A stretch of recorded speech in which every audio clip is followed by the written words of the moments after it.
దేవాది దేవుడికి స్తుతి మహిమ ఘనత ప్రభావం చెల్లుగాక. ఆమేన్. హల్లెలూయా. అందరికీ మరి శుభ శుక్రవార శుభములు తెలియజేస్తూ ఉంటున్నాను. హల్లెలూయా. థ్యాంక్ యూ సేఫ్టీ చెప్పాలా నాకు మనమే కదా చెప్పుకునేది కదా, చెప్పాలా? ఎందుకు అందరు డల్గా ఉన్నారు? నేనే కొంచెం నీరసంగా ఉన్నాను అనుకున్నా, కానీ నాకంటే ఇంకా నీరసంగా ఉన్నారు.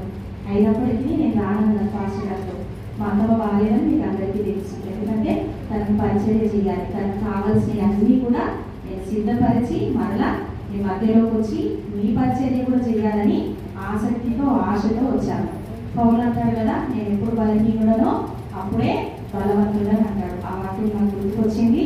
మరలా దేవుని పరిచర్యలో నన్ను వాడుకో. మరలా ఇప్పుడు నేను మిస్ అయితే ఎప్పటి వరకు ఆగాలి?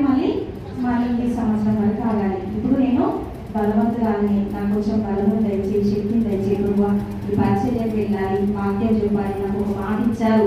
ఆ మాటను నేను నా సన్నిధిలో ఉన్నటువంటి బిడ్డలకు మరి ఆహారంగా నేను బోధించాలని చెప్పేసి ప్రభు అడిగినప్పుడు ప్రభు నాకు శక్తిని ఇచ్చాడు, బలం ఇచ్చాడు, మరలా మిమ్మల్ని అందరినీ కలుసుకునే కృపనిచ్చాడు. దేవుని పరిశుద్ధ నామానికి మహిమ కలుగును గాక.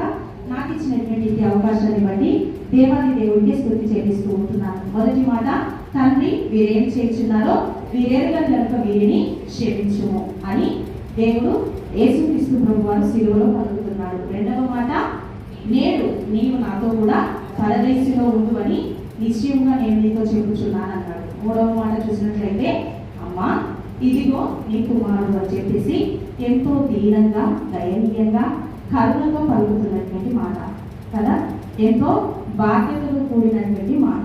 కాబట్టి ఈ మూడు మాటలు ఎవరి గురించి చెప్తున్నాయి అంటే ఇతరుల గురించి చెప్తూ ఉన్నాయి, ఎదుటి వారిని గురించి ఈ మూడు మాటలు చెప్తూ ఉన్నాయి. నాలుగు మాటలు తనను గురించి, క్రీస్తుని గురించి చెప్తున్నట్టుగా మనం గమనించవచ్చు. హల్లెలూయా, హల్లెలూయా. ఎవరు కూడా నిద్రపోవద్దు. నేను చాలా బలహీనంగా ఉన్నాను, రాలేని అనుకున్నాను. అయినప్పటికీ కూడా నేను వచ్చానంటే ఇక్కడ నుండి వచ్చినటువంటి మీరు నిద్రపోతూ కునుకుతూ అబ్బాయి ఇంకెప్పుడైపోతారా అని సనుగుకుంటూ మాత్రం ఉండొద్దు. హల్లెలూయా. మనం సత్యవారంగా ఉండముందుము గాక. ఆమేన్.